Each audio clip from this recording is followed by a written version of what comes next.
The night an army disappeared. Night had fallen over Jerusalem. From the top of the ancient stone walls, the guards could see thousands of fires burning in the darkness. Not dozens, not hundreds, thousands. Each fire marked the place where soldiers of the Assyrian army had pitched their tents. The entire valley surrounding the city glowed with orange light, like a sea of stars spread across the earth. But those lights did not bring comfort. They brought fear, because each flame represented an enemy. An army so massive that the people of Jerusalem had never seen anything like it before. Beyond those fires stood rows of tents stretching farther than the eye could see. Chariots were parked beside them. Horses stamped their hooves in the dirt. Spears and shields leaned against wooden racks. And everywhere there were soldiers. The army belonged to the most terrifying empire in the ancient world, the Empire of Assyria. At the head of that empire stood one of the most feared rulers in history, Sennacherib. His reputation alone was enough to make entire cities surrender without a fight. Stories about him had spread across nations like wildfire. Cities that resisted him were destroyed. Walls were torn down, homes burned, and survivors were marched away into exile. Every kingdom that stood in his path eventually fell. Now his army had come for Jerusalem. Inside the city walls, the people could hear the distant sounds of the enemy camp, the clanging of metal, the movement of soldiers, the low rumble of thousands of voices speaking in foreign languages. And somewhere out there in the darkness was a force so large that it seemed impossible to defeat. Ancient records suggest the Assyrian army surrounding Jerusalem numbered nearly 200,000 soldiers, an ocean of warriors. Against them stood only the defenders of a single city. Jerusalem was strong.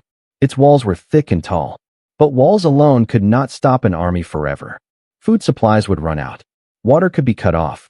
Sooner or later, every city under siege faced the same fate: surrender or destruction.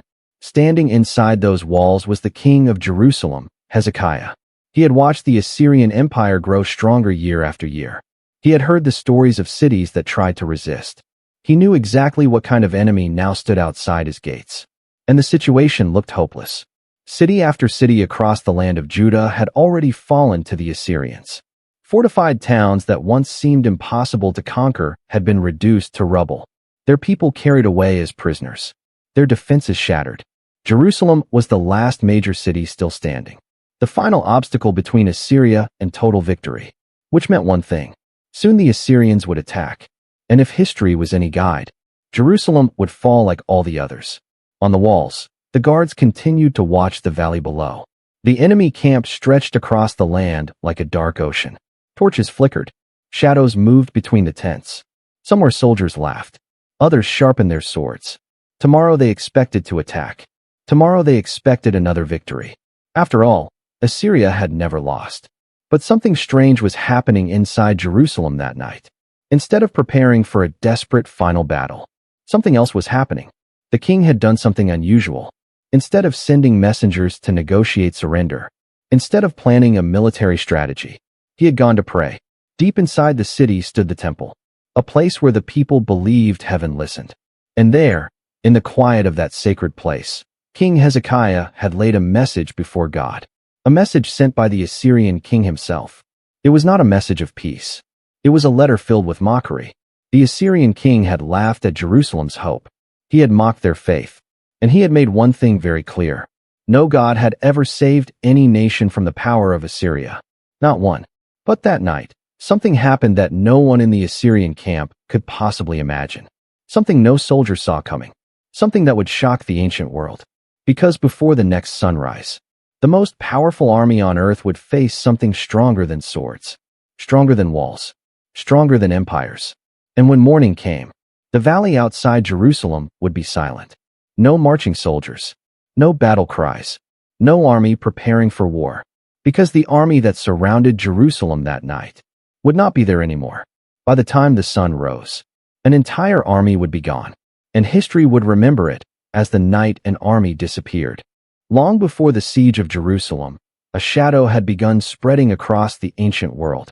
It came from the north, from a powerful empire that had mastered the art of war, an empire feared by every nation that heard its name: Assyria. For generations, the Assyrians had built the most disciplined and terrifying military machine the world had ever seen. Their soldiers were not simply warriors. They were professionals, highly trained, relentless, organized in ways that most ancient armies could not match. While other kingdoms relied on temporary militias, Assyria maintained a permanent, highly trained army.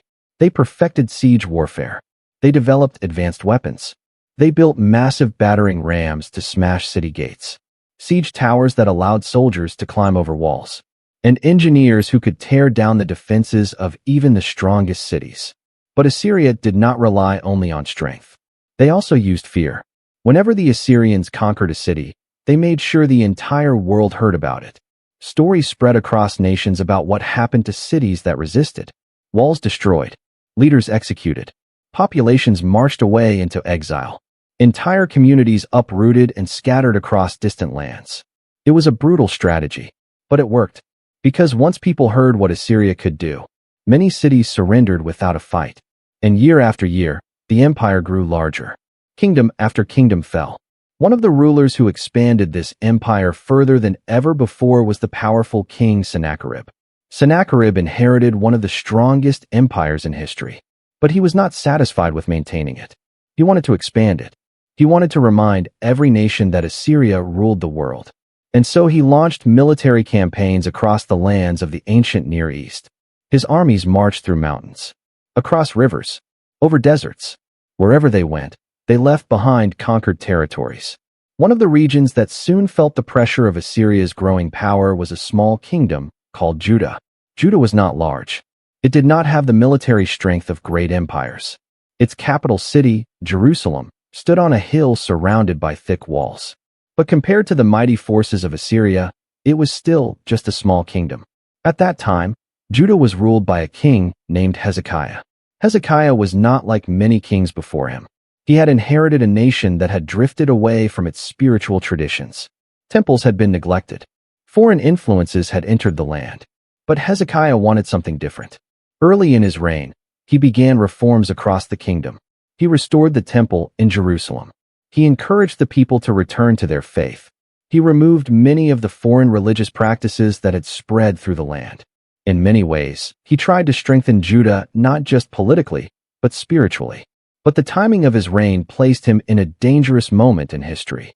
Because while Hezekiah was rebuilding his kingdom internally, Assyria was expanding externally. And eventually, those two realities would collide. At first, Judah existed under the shadow of Assyria's dominance. Many smaller kingdoms paid tribute to the Assyrian kings in order to avoid invasion. Gold, silver, precious goods. These payments were the price of survival. But over time, resentment toward Assyria began to grow across the region. Several nations began to consider rebellion. They wondered if it might be possible to break free from the empire's control. Judah was among those nations. At some point during his reign, King Hezekiah made a bold decision. He stopped paying tribute to Assyria.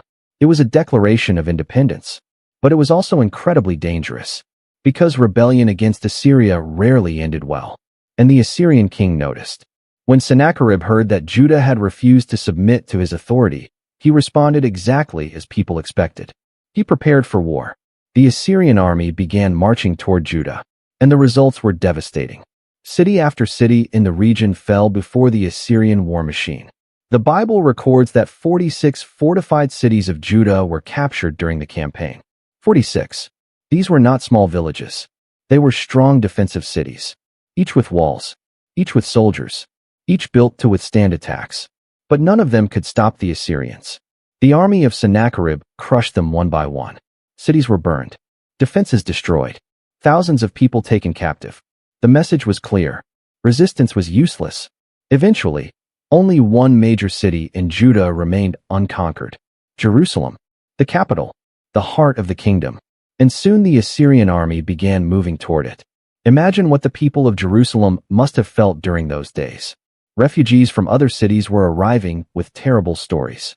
Stories of destruction, stories of defeat, stories of armies too large to fight. They told of the unstoppable power of Assyria, of soldiers who seemed impossible to resist. And slowly, a realization began to spread among the people. The same fate that had destroyed dozens of cities was now approaching Jerusalem. Soon the army of Sennacherib would stand before the city walls. And when they did, Jerusalem would face the greatest crisis in its history, because no city had ever survived an Assyrian siege like this before, and there was no reason to believe Jerusalem would be any different.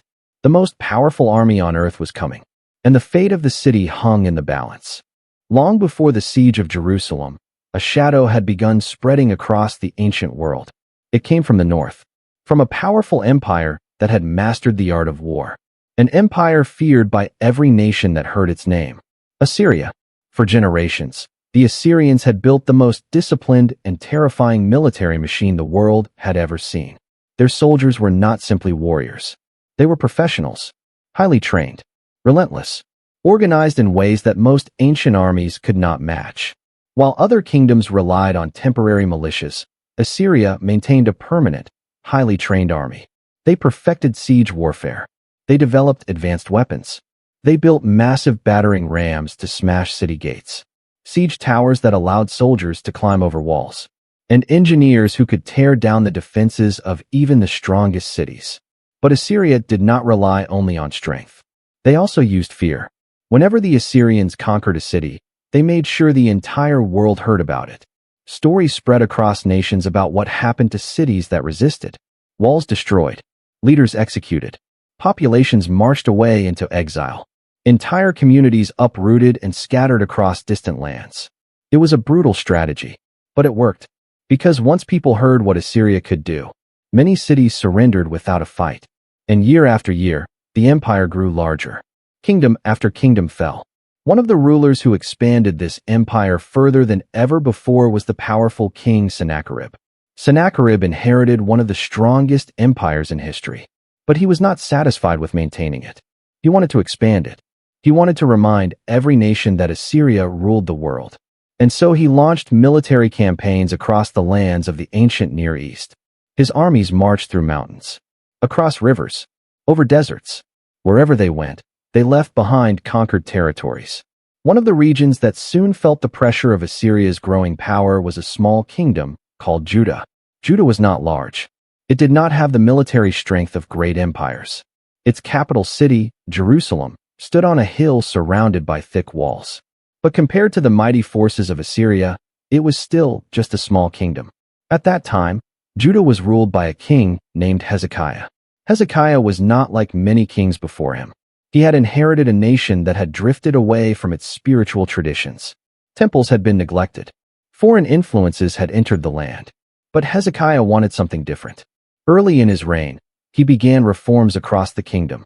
He restored the temple in Jerusalem. He encouraged the people to return to their faith. He removed many of the foreign religious practices that had spread through the land. In many ways, he tried to strengthen Judah not just politically, but spiritually. But the timing of his reign placed him in a dangerous moment in history. Because while Hezekiah was rebuilding his kingdom internally, Assyria was expanding externally. And eventually, those two realities would collide. At first, Judah existed under the shadow of Assyria's dominance.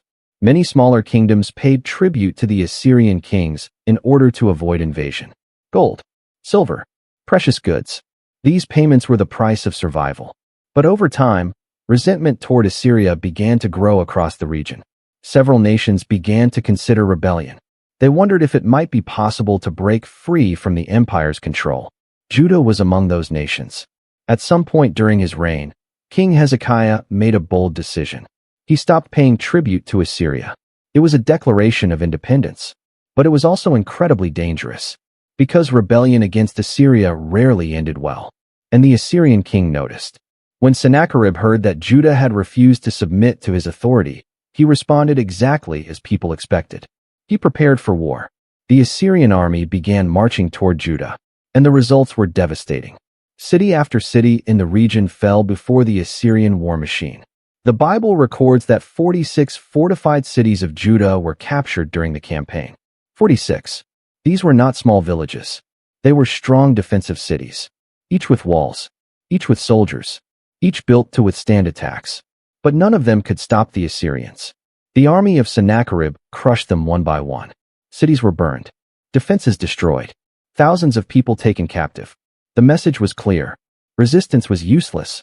Eventually, only one major city in Judah remained unconquered: Jerusalem. the capital, the heart of the kingdom. And soon the Assyrian army began moving toward it. Imagine what the people of Jerusalem must have felt during those days. Refugees from other cities were arriving with terrible stories. Stories of destruction, stories of defeat, stories of armies too large to fight. They told of the unstoppable power of Assyria, of soldiers who seemed impossible to resist. And slowly, a realization began to spread among the people. The same fate that had destroyed dozens of cities was now approaching Jerusalem. Soon the army of Sennacherib would stand before the city walls.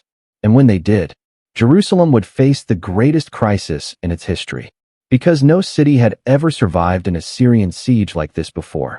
And there was no reason to believe Jerusalem would be any different.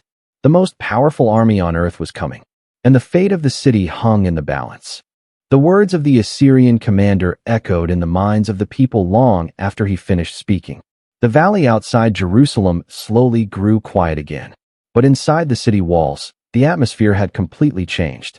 Fear was everywhere. People whispered in homes and narrow streets. Parents tried to calm their children. Soldiers stood guard on the walls, staring down at the endless Assyrian camps below. The threats they had heard were not empty words. Everyone knew the truth. The army outside the walls had already destroyed dozens of cities. Fortified cities. Stronger cities.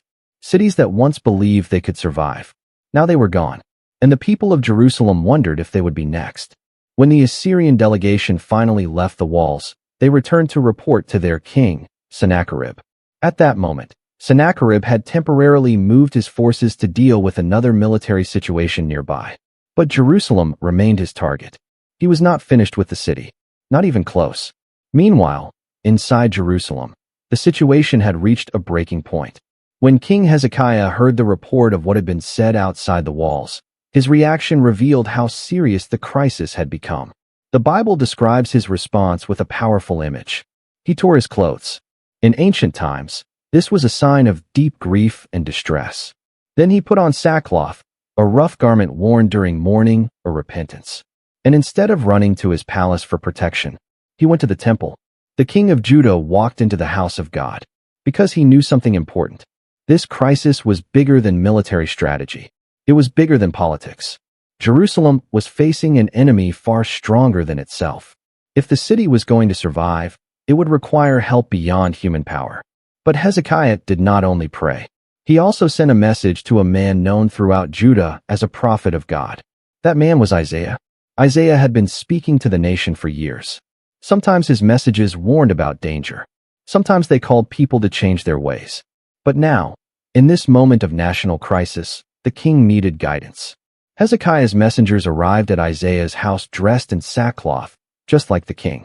Their words carried the weight of the entire nation. This day is a day of distress and rebuke and disgrace, they told the prophet. They used a powerful metaphor to describe the situation. It is like when a child is ready to be born, but the mother has no strength to deliver it. In other words, Jerusalem had reached the moment of crisis, but they had no power left to face it. Then they asked Isaiah to pray. They hoped that somehow God might hear the threats spoken by the Assyrian commander. Maybe something could still change. When the prophet Isaiah heard the message, he gave an answer that must have surprised them. "Tell your master this," Isaiah said. "Do not be afraid of what you have heard. Do not be afraid." It sounded almost impossible. The greatest army in the world was surrounding their capital city. But Isaiah continued, "These words that the servants of the king of Assyria have spoken against me." Then he delivered a prophecy. "I will put a spirit in him so that when he hears a certain report, he will return to his own country. And there I will cause him to fall by the sword." The message was shocking. Instead of predicting the destruction of Jerusalem, Isaiah predicted the downfall of the Assyrian king himself. The messengers returned to Jerusalem carrying these words. Soon after, events began unfolding exactly as Isaiah had predicted. News reached the Assyrian camp that another powerful ruler was advancing against them. The Assyrian king needed to respond to this new threat. But before leaving the region completely, he sent another message to Jerusalem. This time it was not spoken by a commander. It was written in a letter delivered directly to King Hezekiah. When Hezekiah opened the letter, he found the same threats repeated once again. But now they were written clearly. Permanent. Impossible to ignore. The message mocked Jerusalem's hope. Do not let the God you depend on deceive you, the letter warned. Do not believe that Jerusalem will not be given into the hands of the king of Assyria. Then the letter repeated the same argument the Rabshakeh had shouted outside the walls. Surely you have heard what the kings of Assyria have done to all the countries, destroying them completely. And will you be delivered? The letter listed the same conquered nations again. Their gods had not saved them. Their armies had not saved them. Nothing had stopped Assyria. So why would Jerusalem be different? The message was clear. Resistance was pointless. The Assyrian king believed Jerusalem's fate was already sealed. When Hezekiah finished reading the letter, the room must have felt incredibly heavy. This was not just a military threat. It was a direct challenge. A challenge to the very faith of the nation. So Hezekiah did something remarkable. Instead of responding with another message, instead of sending negotiators, instead of surrendering, he walked back to the temple. But this time he brought the letter with him. Inside the temple, the king stood before God. And the Bible says something powerful happened. Hezekiah spread the letter out before the Lord. It was a symbolic act. The king was placing the threat directly before God, almost as if he were saying, "You see what they are saying? You see what they are threatening? Now what will happen?" Then the king began to pray. His prayer was not long, but every word carried weight. "Lord, the God of Israel, enthroned between the cherubim, you alone are God over all the kingdoms of the earth." He acknowledged something important. Even though Assyria seemed unstoppable, there was still a greater authority in the universe. Then he continued, "Give ear, Lord, and hear. Open your eyes, Lord, and see. Listen to the words Sennacherib has sent to ridicule the living God." Hezekiah did not deny the power of the Assyrians. In fact, he admitted it openly. "It is true, Lord, that the Assyrian kings have laid waste these nations and their lands. They have thrown their gods into the fire and destroyed them. But those were not gods. They were only wood and stone, fashioned by human hands." Then came the most important part of his prayer. "Now, Lord our God, deliver us from his hand." But he did not stop there. He added one more line. "So that all the kingdoms of the earth may know that you alone are God." It was not just about survival. It was about something bigger, something that went beyond the walls of Jerusalem. Hezekiah was asking for a miracle that the entire world would see, and somewhere beyond human sight. The answer was already on its way. Jerusalem waited. Inside the city walls, time seemed to move slowly. Every hour felt heavier than the last. People woke each morning wondering if this would be the day the Assyrian army attacked. From the city walls, the soldiers of Judah could see the massive encampment stretching across the valleys below. Thousands of tents, rows of weapons, fires burning through the night. The army of Sennacherib looked unstoppable. The soldiers were confident. They had conquered dozens of cities already. They had destroyed powerful kingdoms. And from their perspective, Jerusalem was just the next victory waiting to happen. But inside the city, something different had happened.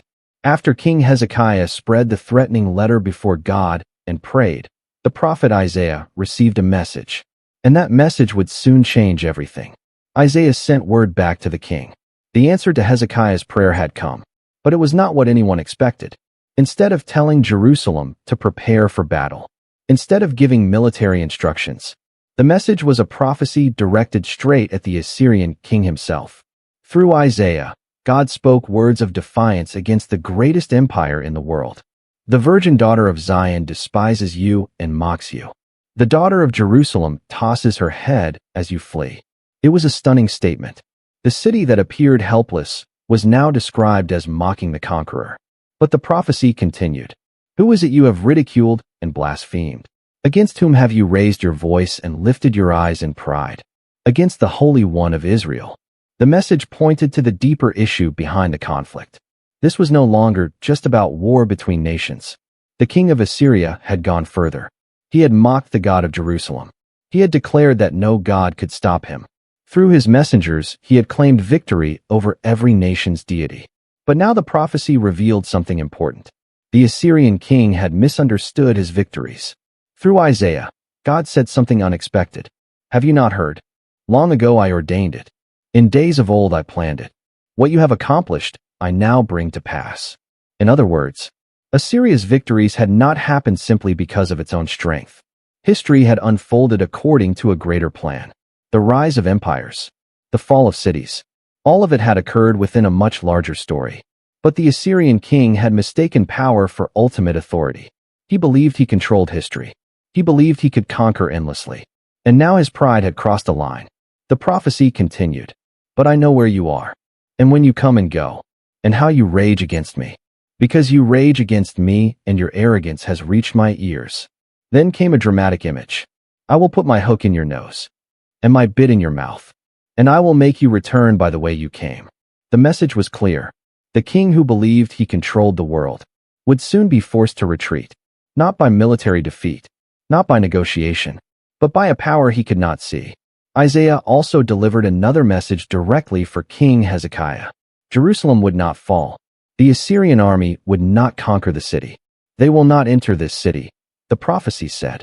They will not shoot an arrow here. They will not come before it with shield. They will not build a siege ramp against it. It sounded impossible. The Assyrian army was already outside the walls. But the prophecy continued. By the way that he came, he will return. He will not enter this city, declares the Lord. Then came the final line. I will defend this city and save it, for the sake of my name, and for the sake of my servant David. Those words spread quietly through Jerusalem. Some people probably struggled to believe them. After all, the Assyrian army was still there. Nothing had changed outside the walls. But something unseen was about to happen. That night, the Assyrian camp settled into its usual routine. Soldiers ate their evening meals. Guards took their positions. Fires flickered across the valley. To the Assyrians, it seemed like just another night during a long military campaign. They had fought many battles before. They had besieged many cities. And soon Jerusalem would join the long list of conquered places. But during that same night, something moved through the Assyrian camp. Silent, unseen. The Bible describes it simply. The angel of the Lord went out. No army marched. No weapons clashed. No battle cry echoed in the darkness. Yet something powerful moved through the camp. And when morning came, everything had changed.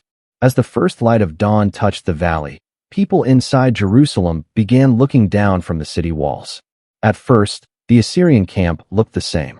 The tents were still there. The fires had burned down to ashes. But something felt wrong. The camp was strangely quiet. Too quiet. No soldiers were moving. No commands were being shouted. No preparations for battle. Then the terrible truth became clear. The Assyrian soldiers were not sleeping. They were dead. The Bible records the number with shocking clarity. 185,000. 185,000 soldiers had died during the night. No battle. No siege. No human army involved. Just one night. The greatest military force on earth had collapsed without a fight. When news reached Sennacherib, the result was immediate. There was no battle to continue. No siege to finish. The campaign was over. The Assyrian king gathered the surviving forces. And just as the prophecy had said, he left. The army that had marched confidently toward Jerusalem now marched away from it. The most powerful empire in the world had come to destroy the city. But they left without firing a single arrow. Jerusalem had survived, and the world would never forget the night an army disappeared. When the sun rose over the hills surrounding Jerusalem, the world had changed overnight. What had looked like the unstoppable power of Assyria had suddenly collapsed. From the walls of the city, the people of Jerusalem stared down at the silent valley below. Only hours earlier, it had been filled with the most powerful army on earth. Thousands of soldiers, war machines, commanders, the banners of the great Assyrian Empire. But now the camp had become a field of death. The Bible records the staggering number, 185,000 soldiers. An army that had crushed nation after nation had fallen without a battle, without swords, without siege towers, without a single arrow fired from Jerusalem's walls. The prophecy delivered by Isaiah had come true in a way no one could have imagined. The Assyrians had not breached the walls. They had not built a siege ramp. They had not even launched an attack. Instead, they had simply collapsed. Inside Jerusalem, the news spread rapidly. People poured into the streets. Families who had spent days expecting destruction now found themselves witnessing something completely unexpected. Deliverance. Fear slowly gave way to amazement. And amazement slowly turned into celebration. But outside the city, the Assyrian camp was in chaos. The surviving officers and soldiers struggled to understand what had happened. There had been no warning, no battle, no sign of an enemy. Yet somehow the army had been struck by a disaster so sudden and so devastating that it wiped out a massive portion of their forces in a single night. Among those who received the news was the king himself, Sennacherib. Just days earlier, he had been completely confident in his victory. He had mocked Jerusalem. He had mocked its king. He had mocked its God. He had written a letter declaring that no God in the world could save the city from his hand. But now the situation had changed completely. The army that was supposed to conquer Jerusalem had been shattered. The siege was over before it had even begun. The campaign had failed. For a king whose reputation depended on victory, the consequences were enormous. Assyrian rulers built their power not just through military success, but through fear. Their enemies believed they were unstoppable. But what had happened at Jerusalem told a different story. And so, with no battle left to fight, Sennacherib made the only decision he could. He withdrew. The surviving Assyrian forces packed their equipment. The once confident army began marching away from Jerusalem. The same army that had arrived expecting conquest now left in silence. The prophecy spoken through Isaiah had come true exactly. By the way that he came, he will return. And that is exactly what happened. The Assyrian king returned to his capital city of Nineveh. For a time, life continued. The empire still existed. Assyria was still powerful. But the memory of the failed campaign against Jerusalem remained. And years later, another prophecy would reach its final fulfillment. The Bible records that one day, while Sennacherib was worshiping in the temple of his god, something unexpected happened. The king who had terrified nations, the king who had commanded massive armies, the king who had mocked the God of Jerusalem, was suddenly attacked. And the attackers were not foreign enemies. They were his own sons. According to the biblical record, Sennacherib was assassinated by two of his sons while he was inside the temple of his god. They fled afterward, and another son eventually became king. The conqueror who had once believed himself unstoppable had fallen exactly as Isaiah had foretold. The prophecy had said that the king would return to his own land, and there he would fall by the sword. History had come full circle. Meanwhile, Jerusalem remained standing. The city that seemed defenseless against the greatest empire on earth had survived. Not because of military strength, not because of clever strategy, but because of something far greater. Because when the crisis came, its king had chosen to pray instead of surrender. Instead of trusting only in walls and soldiers, Hezekiah had turned toward God. He had taken the threatening letter from the Assyrian king, walked into the temple, and spread it out before the Lord. That moment, simple but powerful, had changed everything. Because sometimes the most important battles are not fought with weapons. They are fought with faith. And on that night outside Jerusalem, faith had won. The destruction of the Assyrian army outside Jerusalem did not remain a local story. Events like that could not stay hidden. News traveled quickly across the ancient world. Merchants carried the story along trade routes. Travelers repeated it in distant cities. Refugees who had fled earlier battles now told a very different story. A story about a city that should have fallen, but didn't. Jerusalem had faced the most feared military empire of the age. And somehow, the empire had walked away. The people who heard the story struggled to understand it. Because everything about the situation had pointed toward one outcome: defeat. Assyria had destroyed dozens of fortified cities across Judah. Entire regions had collapsed before the army of Sennacherib. But when that same army stood before Jerusalem, something completely different happened. Instead of conquest, there was silence. Instead of victory, there was retreat. Instead of destruction, there was survival. And at the center of the story stood a man who had chosen a path few kings would have taken: Hezekiah. History is filled with kings who responded to danger with pride. Some chose war. Some chose surrender. Some chose political alliances. But when Jerusalem faced its greatest threat, Hezekiah had done something unusual. He prayed, not as a public performance, not as a political gesture, but as an act of complete dependence. He had walked into the temple carrying the threatening letter sent by the Assyrian king, and he laid it out before God. In that moment, the king of Judah acknowledged something that powerful rulers rarely admit: that human strength has limits. The walls of Jerusalem were strong. The preparations for the siege were wise. But none of those things could defeat an army of that size. So Hezekiah brought the problem somewhere else. And that decision changed the course of history. because what happened next could not be explained by normal events. The Assyrian army did not lose a battle. They did not withdraw after negotiation. They did not suffer defeat at the hands of another nation. Instead, the collapse happened suddenly, during a single night. The biblical account describes the event simply. An angel of the Lord moved through the camp, and by morning, 185,000 soldiers were dead. For the people living at that time, the meaning was unmistakable. The God of Jerusalem had answered the prayer of its king. The same empire that had conquered countless cities had suddenly been stopped, and the world noticed. For many nations, Assyria had seemed unstoppable. Its kings had built massive palaces. Its armies had marched across continents. Its reputation inspired fear everywhere. But now the empire had encountered something it could not defeat. The God worshipped in Jerusalem. For the people of Judah, the event became a defining moment in their history. They would remember it for generations. Parents would tell the story to their children. Teachers would repeat it in the temple. Writers would record it so it would never be forgotten. The night the army disappeared.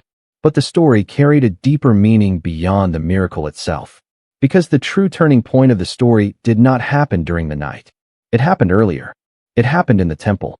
It happened when a king humbled himself and prayed.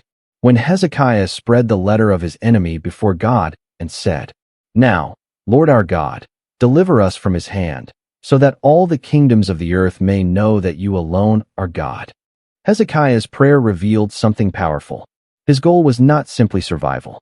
He wanted the world to recognize something greater. That power does not ultimately belong to kings, or armies, or empires. History often makes powerful rulers look unstoppable. But again and again, history also reveals something surprising. Empires rise. Empires dominate. Empires believe they will last forever. And then suddenly, they fall. Assyria once seemed invincible. But centuries later, even the mighty empire of Assyria would disappear from history. Its cities would fall. Its power would fade. Its palaces would become ruins buried beneath the earth. But the story of that night outside Jerusalem would survive. Because it was not just a story about an empire losing power. It was a story about something bigger. A reminder that even the greatest forces in the world are not the final authority. And sometimes, the most powerful moment in history begins with a simple prayer. History remembers many great battles. Wars where armies clashed. Where generals planned brilliant strategies. Where victory was decided by strength, numbers, and weapons. But the story of Jerusalem's survival is different. Because in this story, the decisive moment did not happen on a battlefield. There was no dramatic clash of armies. No heroic charge. No final duel between commanders. Instead, the most important moment happened quietly. Inside a temple, when a king placed a threatening letter on the floor and prayed. That king was Hezekiah. And the enemy threatening his nation was one of the most powerful rulers the ancient world had ever seen, Sennacherib. At that moment in history, everything seemed to favor the Assyrians. Their empire dominated the region. Their army had already destroyed dozens of cities. Their reputation was terrifying. The world believed their victories were unstoppable. Even the Assyrian king himself believed it. Through his commanders and his letters, he mocked Jerusalem. He mocked its king. And he mocked its God. To him, Jerusalem was just another city waiting to fall. But history often turns in ways no one expects. The night the Assyrian army surrounded Jerusalem was supposed to be the beginning of another conquest. Instead, it became the end of the campaign. Because during that quiet night, something happened that no military strategist could explain. The Bible records that an angel moved through the Assyrian camp. And by morning, 185,000 soldiers were dead. The greatest army on earth had collapsed without a fight. And just as the prophecy delivered by Isaiah had declared, the Assyrian king did exactly what he had been warned he would do. He left. The conqueror who had marched toward Jerusalem with confidence returned to his own land. And there, years later, his life ended violently, just as the prophecy had foretold. But the meaning of the story reaches far beyond the fall of one king or the retreat of one army. Because the real message of the story is not about politics, or war, or empires. It is about something deeper. Power. Throughout history, powerful people often believe their strength will last forever. Empires rise. Armies grow. Leaders believe they control the future. But again and again, history shows a different pattern. The forces that seem unstoppable today can collapse tomorrow. The empires that dominate one generation can disappear in the next. Assyria once ruled the ancient Near East. Its kings built massive palaces. Its armies conquered nations. Its name inspired fear everywhere. But today, the empire of Assyria no longer exists. Its cities became ruins buried beneath sand and earth. Archaeologists would rediscover them thousands of years later. Yet the story of Jerusalem still survives. Because that story is not only about the fall of power, it is about the power of faith. When Hezekiah faced a crisis no army could solve, he did something that seemed almost too simple. He prayed. He acknowledged that the strength of Jerusalem's walls was not enough, that human power had limits, and that sometimes the only place left to turn is upward. The answer that followed became one of the most dramatic moments recorded in the ancient world. A night when an army disappeared. A night when a city was saved. A night when the balance of power shifted without a single sword being raised. And for generations afterward, the people of Jerusalem would remember that night. Parents would tell the story to their children. Teachers would repeat it in the temple. Writers would record it so it would never be forgotten. The night when the greatest army on earth surrounded a small city. And the small city survived. Not because it was stronger, but because its king believed that the final power over history did not belong to emperors or armies. It belonged to God.